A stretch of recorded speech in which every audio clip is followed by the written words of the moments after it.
y'all, I'm Mademoiselle and welcome to my channel. Sapphire just got back from her doctor's appointment. She's doing really good. They say I ain't put enough miles on her, so anyways, she is freshly cleaned and washed, so I was like, this is the perfect time to make the video y'all been asking for about how I went about getting Sapphire, my vehicle, my Toyota. So buckle up, buttercup. So I had to consider factors, and like, I don't think this is going to be too different from if you were purchasing a car from, I only know about the car purchasing process in America. It's the only place I ever got a car, and Jamaica is the most recent place I've gotten a vehicle, so I don't know what this look like is going to be coming from my experience coming from America. All right, so choosing the right vehicle was a journey in itself, and I had to consider factors like efficiency. I'm gonna be looking at my notes too.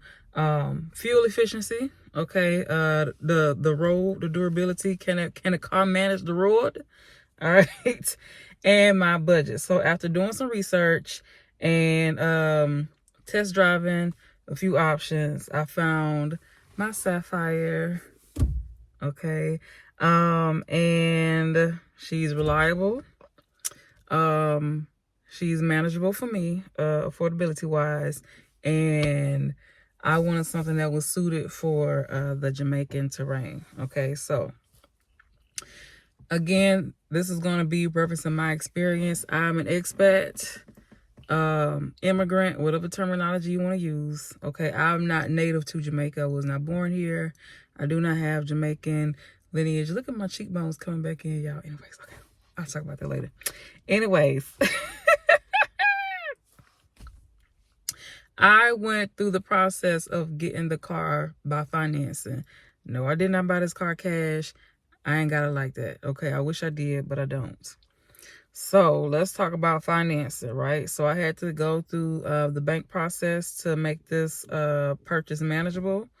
And so this is something that I tell people that I have consultations with and people who are considering moving here, whether or not you plan to put your, money in Jamaica. I advise you to that be one of the top things you do when you get here.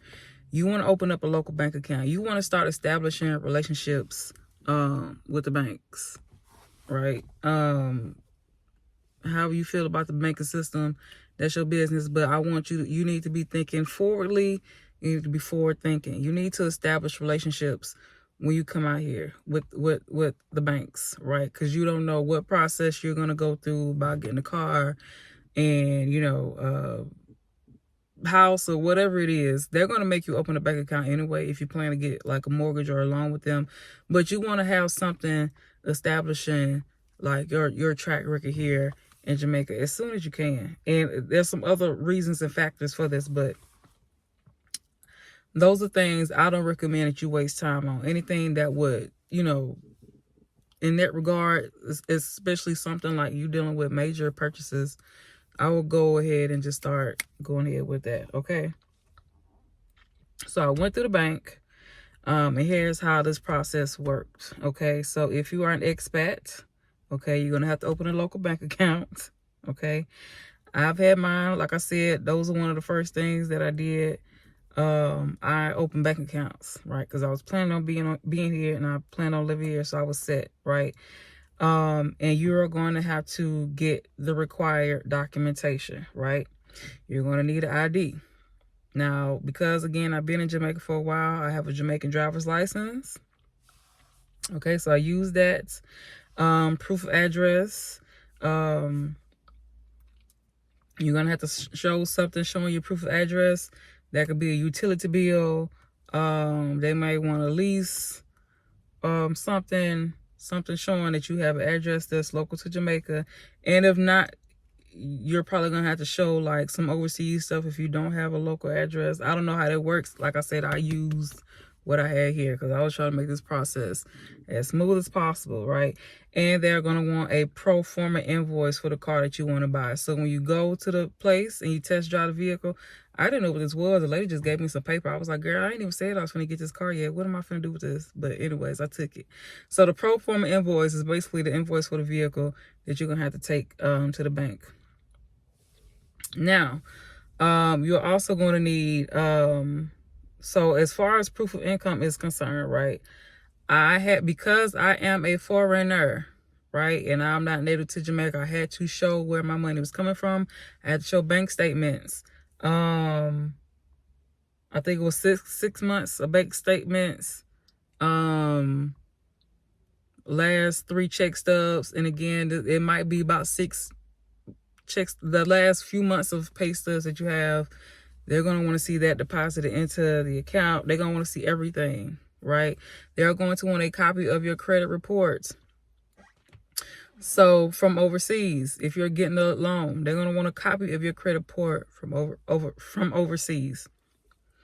Now, again, if you have yourself established in Jamaica, you're going to run that credit report too. So they're going to do both of those things, but they also want to see a copy of your credit report at the very least. So be prepared for that. Those are some of the documentations that I had to get in order to go through with the process. Okay. And I'm also going to try and put this information in the description. So I went to the bank. I did the loan application information. Like I said, I had to open a bank account with them. I had bank accounts, but I didn't have an account with that particular bank that I was going through. They're going to make you open an account anyway. They're going to look at your information. They're going to determine your credit worthiness, right? And it's going to kind of go through there. So, let me go on because I think I'm going to hit on this later, right? So you're going to, again, you want to increase your chances of getting approved for a loan in Jamaica. For some reason, I don't know what that was about. They didn't really give me an issue, but they kind of side-eye. Like if you have like a large exorbitant amount of money, like a credit card or something like that, whether or not you use the debt or if you accumulated debt, it's showing on your credit report. They're gonna be, it's something about they have to calculate some type of percentage. I don't know. So try your best. Be mindful of that. If you got like credit cards for like hundreds of thousands and stuff, or I don't know, like it's a large sum, they're gonna be looking at that. It might count against you. Turn on the light so y'all can see. It might count against you. Hopefully y'all can see me because I hope I ain't killed my battery. Okay. It might count against you. So open a bank account as soon as you can, all right, to be in good standing and have a relationship, okay, with the bank. Show consistent income, whether you're employed locally or earning abroad. You're going to have to show where your money is coming from and steady proof of income. So you're going to have a down payment that you're going to have to pay the bank. So this is, again, where I would say hit the ground running and establish yourself. So when I was first talking to the lady, she was like, a down payment is typically 10% of the vehicle. And like, I was like, girl, I ain't got that. I didn't tell her. I was like, I don't know where this coming from, like 10%. But she was like, depending on your credit out here in Jamaica, it may be 5%. So I was like, I'm hoping for that 5%. Because I was like, I don't know where I'm getting 10% of that from. So because, again, like I've established out here, they use my Jamaican credit and I only had to pay 5% for the vehicle, for the down payment. Again, this is if, ands, and buts. I don't know how that's going to look for you. Do not go, and this is why I don't be like sharing stuff sometimes. Don't go up in them folks' offices saying that I told y'all was supposed to get 5% down payment for the vehicle. Don't go telling them that, because I'm going to deny it. I'm giving y'all this information to help you. Don't go doing that. Okay, we're not doing that. Do what I told you to do. Schedule a consultation or something to improve your chances. Right? And again, I don't know how the co-sign and all this stuff work out here, but you might want to try and see if they have any local, you know, guarantors or something like that, depending on your circumstances. I don't know. I didn't go through any of that. The buying and the registration process. Okay, so after the loan was approved, I had to kind of do like a little back and forth to the Toyota place, and they put in an order for the vehicle. So I was initially trying to get sapphire and black. I was trying to get a black car, but they was like, "Ooh, girl, this car gonna be months." So they don't have it in most cases. Like, you know how like in America you go to the lot and pick the car or whatever, and then you drive off. Over here they have to import the car, or they have to order the car. I don't know what they're doing.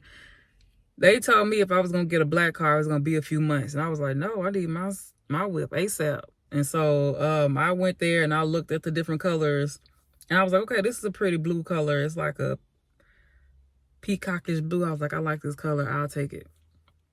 And so I was, instead of 3 months, I got my car in 1 month. Woo! So once they get the okay and all of that, they're gonna put an order in for the vehicle. So that's still like a process. So even when they was putting the order in for the vehicle, that's when I then had to, like, when I got approved for the loan and I had to take the documentation, all that stuff over there, I still had to sort out the bank, the deposit and the first month's payment, right? So they was like, you got approved contingent on that you had the down payment for the car and you had a first month payment, and then they'll disperse the loan to Toyota, and then I get the car or whatever. So that's how that process went for the most part. Again, it was a lot of back and forth, and every day they called me. I was like, "Can I go pick the car today?" They was like, "No, you gotta go do this." I'm like, "Dang." So of course you gotta have your insurance and all that stuff. This was some of the back and forth stuff I had to do. Like, I had to go sort out the insurance. I had to have that paid before I drove off the lot with the car. They did like the registration and stuff like that. So they went to the tax office. I didn't do the tax office stuff regarding the vehicle. So even though, you know, whether or not they do it, you're going to have to register the vehicle with the tax office of Jamaica with the necessary documentation. That includes the certificate of fitness and insurance coverage and all that stuff. So they handled their portion of it. Thank goodness. Because y'all know the tax office, that's the last place I would want to go. And then that was the process. So after they did that, they let me know the registration and all that stuff was available. They called me and they said I could pick up the car. And that's when I made my little social media post and I introduced y'all to Sapphire. It's probably been like 6 months. Anyways, my bad, y'all. Life happened. That's how the cookie crumbled. But now y'all are finally getting a video. Okay. So, yeah, I love Sapphire. She's been great. She's been wonderful. I feel like me and her go together, like our personalities match. You know, I was like, I feel like this is the car for me. Okay. She's made my life so much easier. Woo! Even like today, going to get her checkup and stuff like that, and like having to like, I had to leave and do the taxis and the Ubers and all that stuff, just getting around everywhere. I was like, I'm so glad I got Sapphire, right? This is only like a small, minute experience that I have now. I'm anticipating on doing more exploring. So hopefully, again, we could be taking some more road trips. I can put some more miles on her. Okay. So just expect the process to be kind of similar, and then you will probably just have to show like some extra documentation and stuff like that, and it's probably going to take a little while longer, right? Because for the most part, unless you're going to get a used car, they're probably not going to have that car just sitting there like at the lot. Like, it's going to be like a process that you have to go through. So just be prepared for that, and just, again, the sooner you get started with everything, maybe the easier the process will be. So just have that in your mindset, in your mind frame. Okay, so anyways, I hope this helps. I hope I covered everything, because again, this is months ago, so I'm hoping I remembered everything. I got my notes here. If I forgot something, I'll put it in the description. I don't think I did. But if you have questions, you can put them in the comments. And yeah, thank you so much for watching. If this video will be helpful to anyone, please share it. Please like it. Okay. Send some love to my videos. Again, just let me know if you have any questions in regards to the process.